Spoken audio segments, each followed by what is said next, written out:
Bonjour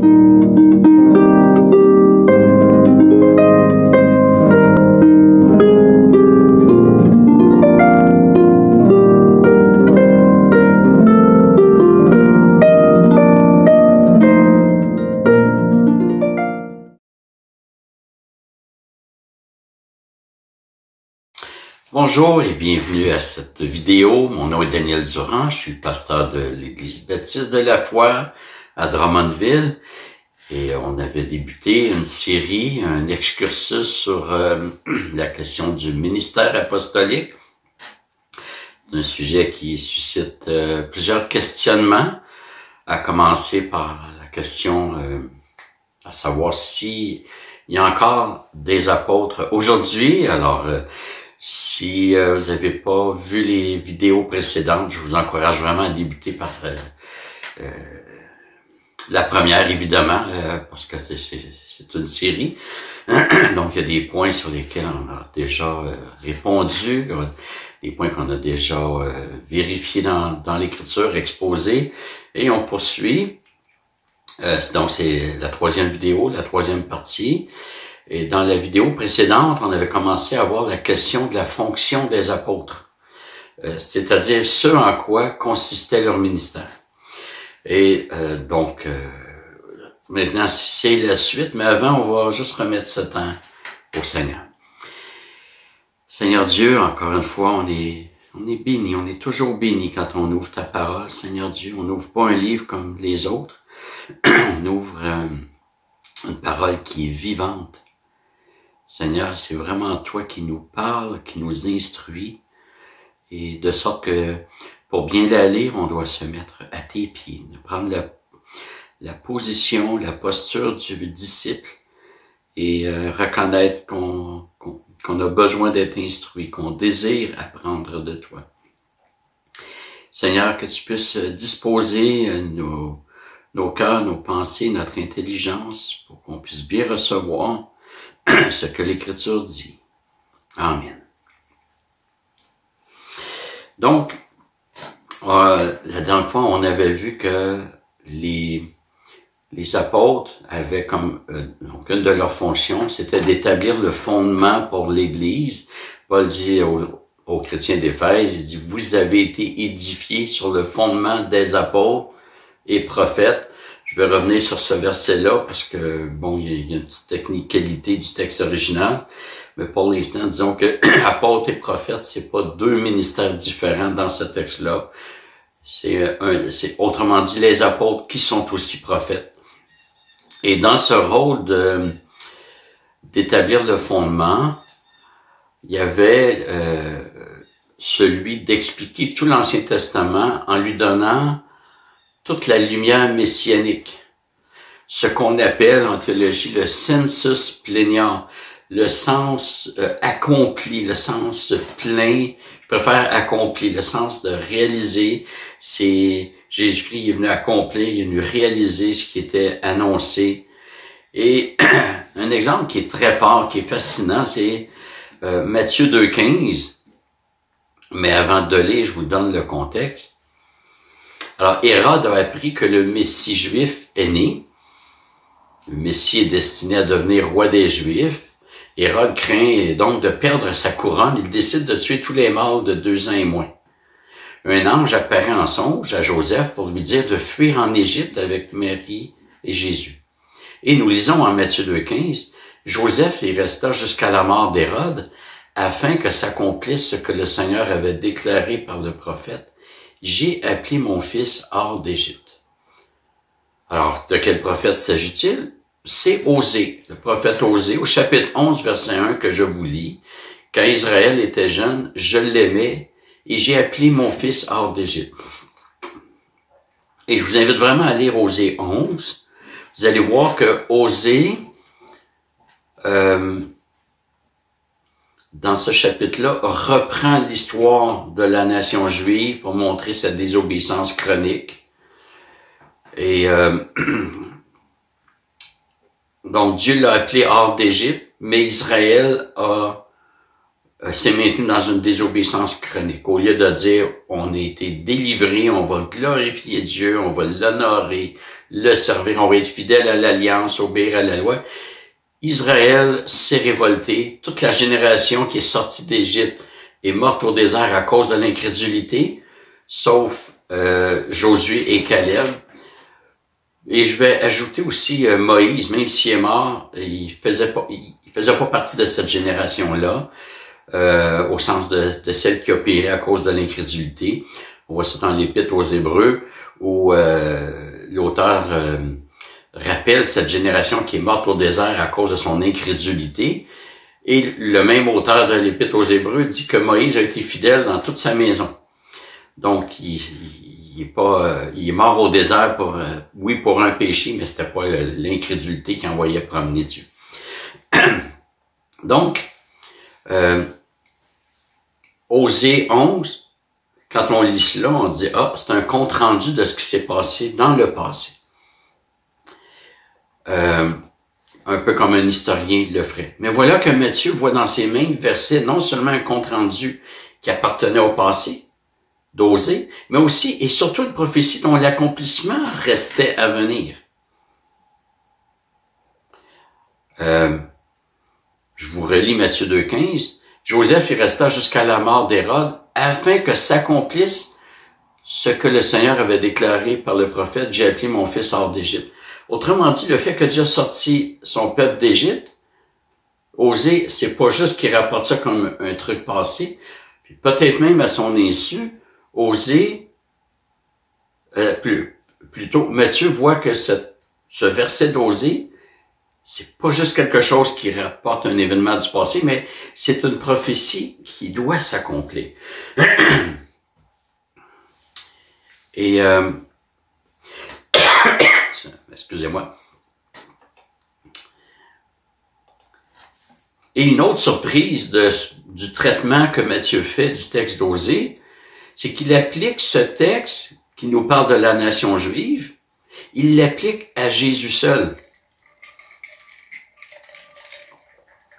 Autrement dit, Matthieu donne le sensus plenior au texte de Osée 11.1. Jésus devient l'Israël, puis la sortie d'Égypte, ça annonçait quelque chose d'autre. Et ça nous montre, et on voit ça chez les apôtres ont compris que Jésus a accompli toute la destinée d'Israël, tout le mandat confié à Israël. Israël a échoué, et donc Israël a échoué aux clauses de l'Alliance, et Jésus a réussi. Il a accompli ce qu'il fallait. Le deuxième exemple du sensus plenior se trouve en 2 Corinthiens 6.16, que je vous lis. Quel contrat d'alliance entre le temple de Dieu et les idoles, car nous sommes le temple du Dieu vivant, comme Dieu l'a dit. J'habiterai, je marcherai au milieu d'eux, et je serai leur Dieu, et ils seront mon peuple. Alors, ici, Paul enseigne que ce sont les chrétiens qui sont le temple du Dieu vivant. Et le segment clé pour notre étude est « comme Dieu l'a dit ». Sommaire traduit par « Dieu lui-même l'a dit ». Et ce qui suit nous permet d'aller plus loin. Qu'est-ce que Dieu avait dit? Bien, la suite du verset répond à cela. « J'habiterai et je marcherai au milieu d'eux. Je serai leur Dieu et ils seront mon peuple. » Et là, Paul cite en fait 2 textes que je vais vous lire. Exode 25, verset 8. « Ils me feront un sanctuaire et je demeurerai au milieu d'eux. » L'idée de sanctuaire, de temple, de maison, de demeure, c'est tout relié. Ils me feront un sanctuaire, je demeurerai au milieu d'eux. Et Paul va appliquer ça comme, il voit l'accomplissement dans le fait que nous sommes le temple du Dieu vivant. Temple, sanctuaire. Le deuxième texte, Lévitique 26, versets 11 et 12. J'établirai ma demeure au milieu de vous et mon âme n'aura pas d'aversion pour vous. Je marcherai au milieu de vous pour être votre Dieu et pour que vous soyez mon peuple. Ces 2 textes que Paul cite, en 2 Corinthiens 6.16, sont en lien avec le tabernacle, qu'on peut appeler la tente, qu'on peut appeler le temple aussi. En fait, Le tabernacle, c'était une construction portative, adaptée à la vie nomade du peuple qui traversait. Le temple était démontable et remontable. Hein. On se demande si c'était pas fait chez Ikea. Et cette construction servait de lieu de culte au peuple juif durant la traversée du désert. Et c'est là que se faisaient les sacrifices et tout ce qui était relié là, au service sacerdotal. Et quand le peuple est arrivé en terre promise, le peuple a continué d'utiliser le tabernacle jusqu'au moment où Salomon fit construire le temple de Jérusalem. C'était le tabernacle qui servait de lieu de culte au peuple juif. Alors, ça a quand même pris du temps parce que le peuple est entré en terre promise, il fallait conquérir, c'est-à-dire vaincre les nations païennes qui vivaient en Canaan. Il fallait les déposséder.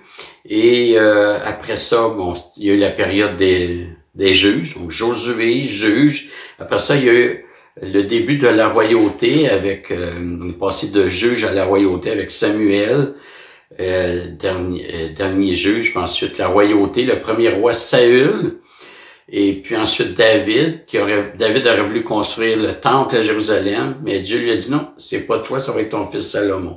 Donc ça a quand même pris du temps, du moment où le peuple est entré en terre promise et le temps où le temple fut construit. Et Dieu dit en 2 Samuel 7:6, « Car je n'ai pas habité dans une maison depuis le jour où j'ai fait monter les Israélites hors d'Égypte jusqu'à aujourd'hui, mais je me suis déplacé sous une tente et dans un tabernacle. » Tout ça pour vous dire que dans le Nouveau Testament, quand on parle de tabernacle ou de temple, c'est à peu près la même chose. Il n'y a pas d'intérêt beaucoup pour le passage de l'un à l'autre. Dans l'Épître aux Hébreux, c'est le temple qui était construit, mais l'auteur parle de ce qui se passe dans le tabernacle. Donc, l'intérêt du sujet pour notre étude, c'est que Paul reprend ce que Dieu dit, c'est-à-dire « J'habiterai, je marcherai au milieu d'eux, je serai leur Dieu, ils seront mon peuple ». Et on a clairement vu dans Exode, dans Lévitique, que ces promesses-là sont liées au tabernacle. Mais Paul affirme que c'est accompli parce que nous, les chrétiens, nous, l'Église, sommes le temple du Saint-Esprit, comme Dieu l'a dit. C'est encore un bel exemple du sensus plenior. Les apôtres ont amené le sens accompli des prophéties. Et il y aurait beaucoup d'autres exemples. Je pourrais parler de la terre d'Israël qui trouve son accomplissement dans le royaume des cieux, au royaume de Dieu. Il y a plein d'autres sujets. Puis, il y a quelques écoles de pensée sur le sujet, mais peu importe quelle école, je dis pas qu'elles s'équivalent, puis qu'elles ont toutes raison. Je pense que ça serait un mythe. Mais je pense que la première démarche à faire, c'est de regarder comment Jésus et les apôtres ont interprété les textes de l'Ancien Testament. Nous devons nous mettre à leur école. Donc, les apôtres ont jeté les bases doctrinales pour l'Église. Les apôtres ont pris l'Ancien Testament et l'ont, je dirais pas réinterprété, l'ont interprété, tout simplement, mais dans la perspective de l'accomplissement, avec ce qu'on appelle le sensus plenior. Et Paul va faire allusion à ça dans Éphésiens 3, versets 4 et 5. En les lisant, vous pouvez vous représenter l'intelligence que j'ai du mystère de Christ, oui, enfin. Il n'a pas été manifesté aux fils des hommes dans les autres générations, comme il a été révélé maintenant par l'Esprit aux saints apôtres et prophètes de Christ. Alors ici, encore une fois, apôtres et prophètes, c'est un seul ministère, une seule fonction. On pourrait traduire par les apôtres qui sont aussi prophètes. On voit cela parce que dans le texte original, il n'y a pas d'article devant prophète, mais il y en a un devant apôtre. Certains pourraient traduire ces apôtres qui sont aussi prophètes. Alors, les apôtres, qui sont aussi prophètes, c'est-à-dire les porte-paroles de Dieu, ont reçu la révélation et nous, comme croyants, nous n'avons pas à persévérer dans la recherche de nouvelles révélations, mais plutôt de persévérer dans l'enseignement des apôtres, tout simplement. Quand Paul dit à Timothée, ce que tu as appris de moi, confie-le à des hommes fidèles qui soient capables de l'enseigner à d'autres, il est en train de dire à Timothée, cherche pas ailleurs, là. Ce que tu as appris de moi, c'est ça que tu dois enseigner. Nous sommes les porte-voix des apôtres. Nous poursuivons l'enseignement des apôtres au fil des années, des siècles. Et on a reçu cet héritage apostolique. Et le dernier aspect que je vous propose concernant les fonctions apostoliques, c'est d'avoir, je dirais, lancé l'Église au sens où c'est vraiment les apôtres qui ont mis sur pied l'Église, qui l'ont démarré. C'est Jésus qui bâtit son Église, il le fait en sauvant du monde, mais il le fait aussi en appelant des personnes dans des ministères particuliers pour cela. Et les apôtres ont évangélisé l'Empire romain, à commencer par Jérusalem, la Judée, la Samarie et jusqu'aux extrémités de la terre. À l'époque, les extrémités de la terre, c'était vu comme l'Empire, le monde connu. Quand Paul écrit aux Romains, il leur dit « Votre foi est renommée dans le monde entier ». Je n'ai pas l'impression que les Amérindiens étaient au courant de la foi des Romains. Le monde entier, c'était le monde connu à l'époque. Et on voit que Paul a mandaté des personnes précises, c'est-à-dire Timothée et Tite en particulier. Ça ne veut pas dire que c'est les seuls, il y a eu d'autres collaborateurs, mais on voit que c'est les deux piliers là, à côté de Paul. À Timothée, Paul va donner les qualifications requises pour nommer des pasteurs, appelés aussi évêques anciens ou dirigeants. Et établir aussi des diacres. À Tite, Paul demande d'établir aussi des anciens dans chaque ville. La structure d'église locale consiste à des anciens, appelés aussi pasteurs, évêques et dirigeants, ainsi que des diacres. Il n'y a pas d'autres, il n'y a pas d'autres fonctions officielles. Il n'y a pas d'autre office que anciens et diacres dans la Bible. Il y a d'autres ministères, mais il n'y a pas d'autres offices. Et c'est un autre point qui milite pour la fin du ministère apostolique, puisqu'il n'y a aucune consigne d'en établir. Paul ne dit pas « vous devez établir des apôtres ». Mais même les évangélistes, je rentre ça là-dedans. Je vois pas cela dans la Bible. Je vois qu'il faut établir des anciens et des diacres. Un autre point qui milite en faveur de la fin du ministère apostolique, c'est que les apôtres avaient une autorité sur l'ensemble des églises locales. Paul a pu dire, je pense c'est aux Corinthiens, je suis pas certain, et si je vais chez vous, je ne ménagerai personne. Comment Paul pouvait dire ça? Prendre autorité sur une église? Oui, il était apôtre. Aujourd'hui, une personne qui se dirait apôtre, moi je suis désolé, tu n'as pas d'autorité dans mon église. Là. Pour moi, la seule autorité, c'est l'Écriture, appliquée par le Saint-Esprit. Et oui, il utilise les anciens qui ont une autorité, mais ils ont l'autorité d'appliquer. Un peu comme un juge ne décide pas des lois. Il doit s'assurer qu'elles soient appliquées. C'est ça. Et je vous avais dit aussi que nous parlerons de la situation de Paul. Paul n'était pas un des 12 apôtres. D'ailleurs, il s'est battu avec ça, dans le sens qu'il y a eu des confrontations sur cela. Il a pas suivi Jésus pendant les 3 années de ministère terrestre. Et en fait, la première fois qu'on entend parler de Paul, c'est en Acte 7. Et on le retrouve sous son nom juif, Saul, à ne pas confondre avec le roi Saül, dans l'Ancien Testament. Et la première mention de Saul, en Acte 7, c'est durant la lapidation d'Étienne. Saul est un pharisien et il avait approuvé le meurtre d'Étienne. Et Ce que je vous propose, c'est qu'on reprenne les qualifications requises pour être apôtre, qu'on avait vu lors de la première vidéo, mais cette fois, d'examiner si c'est applicable à Paul. Est-ce que Paul remplit ces conditions-là? La première qualification, c'est qu'il fallait avoir été choisi directement par Jésus-Christ. On avait vu cela avec le choix de Matthieu en acte 1 qui a remplacé Judas. Et dans le cas de Paul, il a été désigné directement par Jésus et non par un processus d'Église. Galates 1, versets 11 et 12, « Je vous déclare, frères, que l'évangile qui a été annoncé par moi n'est pas de l'homme, car moi-même je ne l'ai ni reçu ni appris d'un homme, mais par une révélation de Jésus-Christ. » Ces versets nous informent que Paul a reçu l'évangile du Seigneur directement. Et pour son appel, nous lirons en acte 26, alors que Paul raconte sa conversion, et en particulier l'apparition de Jésus. Je vous lis les versets 16 à 18, où Jésus avait dit à Paul, « Mais lève-toi et tiens-toi sur tes pieds, car voici pourquoi je te suis apparu. Je te destine à être serviteur et témoin des choses que tu as vues de moi et de celles pour lesquelles je t'apparaîtrai.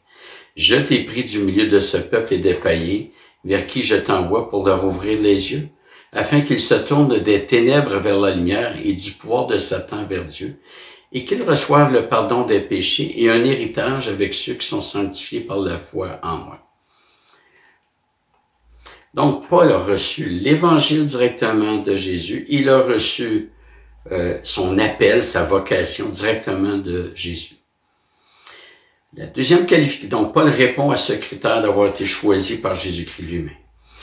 La deuxième qualification qu'on avait vue, c'était qu'il fallait avoir été témoin de la résurrection du Christ.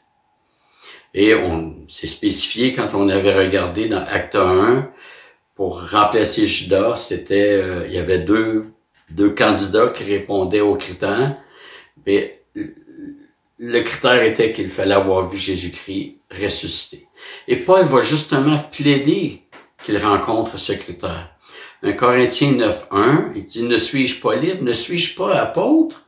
N'ai-je pas vu Jésus notre Seigneur? » Et 1 Corinthiens 15, versets 7 à 9, ensuite, Jésus a été vu par Jean, puis par tous les apôtres. Après eux tous, il s'est fait voir à moi comme à l'avorton, car je suis moi le moindre des apôtres. Je ne mérite pas d'être appelé apôtre parce que j'ai persécuté l'Église de Dieu. Paul affirme ici aussi que Jésus lui est apparu, et encore une fois, il le dit en lien avec les autres apôtres. Il s'est fait voir aux autres apôtres, et après ça, il s'est fait voir à moi. Comme à l'avorton, car il est le moindre des apôtres. Mais en disant qu'il est le moindre des apôtres, il s'inclut dans le cercle apostolique. Donc, Paul remplit ce deuxième critère pour être apôtre, celui d'avoir été témoin de la résurrection de Jésus-Christ. Et on va s'attarder un peu sur ce texte parce qu'il est très intéressant pour des raisons plus particulières sur notre sujet. Paul se compare à un avorton. Alors, on se demande pourquoi est-ce qu'il se compare à un avorton. Henri Blocher, puis il y a d'autres théologiens qui le suivent, ou du moins qui sont d'accord avec lui, propose d'y voir le fait que Paul n'a pas bénéficié des 3 années de formation, on pourrait dire de gestation avec Jésus. Donc, il se présente comme un avorton. Mais le plus intéressant pour notre sujet, c'est le début du verset 8, que certains traduisent par « après eux tous ». En fait, littéralement, c'est « en dernier de tous ». Et je vous lis ce qu'en dit le commentaire Bible Speaks Today. La phrase la plus significative de ce récit des faits évangéliques se trouve peut-être au verset 8. En tout dernier lieu, il m'est apparu aussi.